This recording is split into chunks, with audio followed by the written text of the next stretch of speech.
15 থেকে 26 তাদের দরখাস্তটা জমা দেবে। বেকার ভাতা মানে বাংলার যুব সাথী প্রকল্পের ভাতা চালু হচ্ছে 15 থেকে 26 ফেব্রুয়ারিতে ফর্ম ফিল আপ চলবে।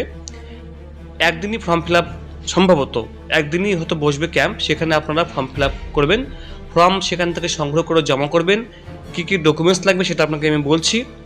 তার আগে কিছুটা বন্ধুরা পরিবর্তন হয়েছে। ব্যাংকের অ্যাকাউন্ট, কোন কোন ব্যাংকের অ্যাকাউন্ট দেবেন সেটা আপনাদেরকে প্রথমে বলে দিই। যে ব্যাংকের অ্যাকাউন্ট নাম্বার দিলে আপনি টাকা পাবেন এবং যে ব্যাংকের অ্যাকাউন্ট নাম্বার দিলে আপনি টাকাটা পাবেন না। প্রথমত আপনি state bank, Punjab national bank, UCO bank, Indian bank, central bank, তারপরে আপনার ইন্ডিয়ান ব্যাংক, তারপরে আপনার union bank, bank of India, bank of Baroda, এই সমস্ত ব্যাংকের account number, state bank of India, এই সমস্ত ব্যাংকের অ্যাকাউন্ট নাম্বার জমা করবেন এবং ব্যাংকের বইটা অবশ্যই ভালো প্রিন্ট থাকা চাই, মানে পরিষ্কার স্পষ্ট যেন অ্যাকাউন্ট নাম্বার, আপনার নাম এবং ব্যাংকের আইএফসি কোডটা দেখা যায়। কেননা এটা না দেখতে পারলে কিন্তু আপনার টাকাটা ঢুকবে না, অনেক বহু আবেদন বাতিল হবে শুধু এই মাত্র কারণে। দ্বিতীয়ত আপনি এমন ব্যাংকের অ্যাকাউন্ট নাম্বার দিলেন যে ব্যাংকের অ্যাকাউন্ট নাম্বারটা অনেকদিন ধরে বন্ধ রয়েছে, ইনঅ্যাক্টিভ হয়ে আছে, ঠিক আছে, ডোরম্যাট হয়ে আছে বা ফ্রিজ হয়ে আছে, এরকম কোনো ব্যাংকের অ্যাকাউন্ট আপনারা দেবেন না।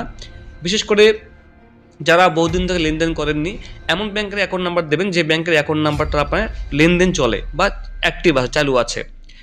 এছাড়াও আপনি Airtel payment banks, Fino payment banks বা অনলাইন ডিজিটাল যে ব্যাংকিং, সেগুলো কিন্তু আপনি অ্যাকাউন্ট নাম্বার দেবেন না, সেগুলো কিন্তু গ্রাহ্য হবে না। এবার অবশ্যই কিন্তু ব্যাংকে কেওয়াইসি থাকা দরকার, ডিবিটি অর্থাৎ আধার লিঙ্ক থাকা প্রয়োজন। ডিবিটির মাধ্যমে কিন্তু ডাইরেক্ট বেনিফিট ট্রান্সফারের মাধ্যমে কিন্তু টাকাটা আপনার ব্যাংকে ঢুকবে। মনে রাখবেন, অনেকের একের অধিক ব্যাংকের অ্যাকাউন্ট থাকে, তো লাস্ট যে ব্যাংকের সঙ্গে মোবাইল নাম্বার বা আধার কার্ড নাম্বার লিঙ্ক করা আছে সেই ব্যাংকে কিন্তু আপনার টাকাটা ডিবিটির মাধ্যমে ঢুকবে। 15 ফেব্রুয়ারি থেকে 26 ফেব্রুয়ারি আবেদন চলবে বিধানসভায়। যে কোনো বিশেষ ক্যাম্প করা হবে, সেখান থেকে ফর্ম নিয়ে জমা করবেন। আর 1500 টাকা করে প্রতি মাসে আপনারা ভাতা পাবেন আগামী 5 বছরের জন্য। টোটাল আপনি 90,000 টাকা পাবেন। এর জন্য আপনাকে 21 বছর বয়স হতে হবে, 21 থেকে মিনিমাম 21 থেকে 40 বছরের মধ্যে বয়স হতে হবে। প্লাস পুরুষ মহিলা সবাই এখানে আবেদন করতে পারবেন, শুধুমাত্র মাধ্যমিক পাস হলেই হবে। অনেকে যেটা বলছেন যে কত পার্সেন্ট নাম্বার লাগবে, এখানে কত পার্সেন্ট নাম্বার লাগবে এটা কোনো ব্যাপার নেই, কোথাও কিন্তু উল্লেখ নেই যে কত পার্সেন্ট নাম্বার লাগবে, ঠিক আছে, কোথাও কোনো উল্লেখ নেই। আপনি শুধুমাত্র মাধ্যমিক পাস হলেই চলবে। এসসি, এসটি, ওবিসি, জেনারেল সবাই এখানে আবেদন করতে পারবে, পুরুষ মহিলা সবাই আবেদন করতে পারবে। এখানে কোনো কাস্ট সার্টিফিকেটের কোনো দরকার নেই, আপনি এসসি এসটি হলেও কাস্ট সার্টিফিকেটের কোনো দরকার নেই। আচ্ছা, এখানে আরেকটা বিষয় মনে রাখবেন বন্ধুরা, আপনারা একটু মন দিয়ে শুনবেন। ফর্ম ফিল আপ করার আগে কী কী ডকুমেন্টস নিয়ে যাবে সেটা আপনাকে আমি একটু পরে বলছি, আপনাকে দেখাচ্ছি আমি। তো দেখুন, আরেকটা বিষয়, লক্ষ্মী ভাণ্ডারের যেমন টাকাটা এসসি এসটিদের জন্য 1700 টাকা দিচ্ছে এখন, আর মহিলাদের জেনারেল কাস্টের জন্য 1500 টাকা দিচ্ছে, মানে কম বেশি করে দেওয়া হচ্ছে। এসসি এসটি জেনারেলের জন্য কম বেশি, কিন্তু এক্ষেত্রে কিন্তু সবাইকে সম পরিমাণ টাকা দেওয়া হবে, সমান করে প্রত্যেককে টাকাটা দেওয়া হবে। আর এই টাকাটা কবে ঢুকবে? এপ্রিল মাসের 1 তারিখ থেকে আপনার ব্যাংকে ঢোকা শুরু হয়ে যাবে, ঠিক আছে। অনলাইনে আপনারা ফর্ম পেয়ে যাবেন, আপনাকে ফর্ম দেখিয়ে দেবো ফর্মটা কেমন হবে, কেমন ফরম্যাট হবে। তবে আপনাকে অফিস যে ক্যাম্প সেখান থেকে ফর্মটা আপনাকে সংগ্রহ করতে হবে, সেখানে ফিল আপ করে জমা করতে হবে।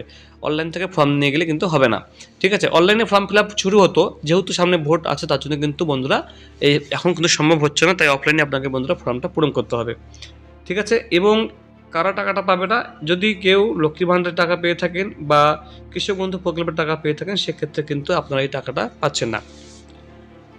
তো পার্সেন্টেজের কোনো ব্যাপার নেই, শুধুমাত্র পাস হলেই হবে, অনলি পাস, মাধ্যমিক পাস হলেই হবে। এবার সেটার জন্য আপনাকে কোনো চিন্তা করার কোনো বিষয় নেই, যেটা আপনাকে বলছিলেন। এখানে দেখুন বন্ধু, স্পষ্ট বলা হয়েছে শুধুমাত্র মাধ্যমিক পাস হলে হবে, কোথাও কোনো কিন্তু এখানে পার্সেন্টেজের কোনো ব্যাপার নেই।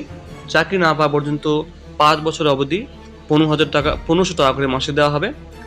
টোটাল আপনাকে 90,000 টাকা দেওয়া হবে 5 বছরে। ফ্যামিলি স্কলারশিপ, অন্য কোনো স্কলারশিপ পেলে আপনি তবুও এই টাকাটা পাবেন। এছাড়াও আপনি যদি লক্ষ্মীর ভাণ্ডার এবং কৃষক বন্ধুর টাকা পেয়ে থাকেন, সেক্ষেত্রে কিন্তু আপনি ভাতা আবেদন করতে পারবেন না বা এই টাকাটা আপনি পাবেন না। এখানে 1 এপ্রিল থেকেই আবেদনকারীরা টাকা পাবেন, 1 তারিখ থেকে টাকা ব্যাংকে ঢোকা শুরু হয়ে যাবে। 15 থেকে 26 ফেব্রুয়ারি বিশেষ শিবিরে মানে ক্যাম্পে গিয়ে আপনারা ফর্ম ফিল আপ করতে পারবেন। ডকুমেন্টস কী কী লাগবে বন্ধুরা আপনাকে দেখে দিই একটু। এবার দেখুন ডকুমেন্টস কী কী নিয়ে যাবেন, সেটা তার সঙ্গে অবশ্যই আপনি আধার কার্ডের জেরক্স, ভোটার কার্ড অথবা রেশন কার্ডের জেরক্স, বয়সের প্রমাণ যেমন জন্ম সার্টিফিকেট, মাধ্যমিক অ্যাডমিট কার্ড এবং মাধ্যমিকের মার্কশিট এবং সার্টিফিকেটের জেরক্স নিয়ে যেতে হবে, জেরক্স যেন স্পষ্ট হয়, ভালো হয়। ব্যাংকের পাসবই নিতে হবে, অবশ্যই কিন্তু অ্যাকাউন্ট নাম্বার আইএফএসসি কোড উল্লেখ থাকতে হবে, যেখানে স্পষ্ট উল্লেখ থাকবে এবং স্পষ্ট পরিষ্কার দেখা যাবে। এইভাবে কিন্তু জেরক্স করবেন, কেননা অনেকেই জেরক্স করে জমা করে দেন, তাহলে কিন্তু হবে না। পরিষ্কার স্পষ্ট কিন্তু অ্যাকাউন্ট নাম্বার, আইএফএসসি কোড এবং আপনার নাম থাকা চাই। মোবাইল নাম্বার দেবেন এবং যে বেকারত্ব ঘোষণা, আপনি বেকার, তার একটা আপনি সেখানে একটা সেলফ ডিক্লারেশন ফর্ম পেয়ে যাবেন, সেটা আপনি অবশ্যই কিন্তু সেখান থেকে জমা করে দেবেন। সেখানে আধার কার্ড নাম্বার এবং সেখানে সই করে দিলে আপনার স্বঘোষণাপত্র বা সেলফ ডিক্লারেশন হয়ে যাবে যে আপনি বেকার। সেখানে আপনি ফর্মের ফরম্যাটটা পেয়ে যাবেন ক্যাম্প থেকেই। তো এগুলো আপনি সব জেরক্স করে জমা করবেন, জেরক্স যেন স্পষ্ট হয়। কোনোভাবেই ফর্মটা কিন্তু ভুল ফিল আপ করবেন না, ঠিকঠাক করে কোনো কাটাকাটি করবেন না, পরিষ্কারভাবে ফর্ম ফিল আপ করবেন, একদম বড় অক্ষরে সব কিছু কিন্তু ক্যাপিটাল অক্ষরে ফিল আপ করবেন। আর কিছুক্ষণের মধ্যে হয়তো আজকে বা কালকের মধ্যে হয়তো ফর্ম বেরিয়ে যাবে। তো আপনাকে আমি ফর্ম ফিল আপটা দেখিয়ে দেবো কীভাবে আপনারা ফর্মটা পূরণ করতে হবে। তো বন্ধুরা, এই ছিল আপডেট। আপনাদের যদি কোনো কোশ্চেন থাকে, কোনো প্রশ্ন থাকে, কৃষক বন্ধু টাকার বিষয় নিয়ে যদি কোনো, বা এই যে কৃষক বন্ধুদের দেওয়া হচ্ছে না, এই বিষয়ে যদি কোনো প্রতিবাদ থাকে বা কিছু বলার থাকে, অবশ্যই ভিডিওটি বন্ধুদের সবার সঙ্গে শেয়ার করবেন, লাইক করে দিন বন্ধুরা।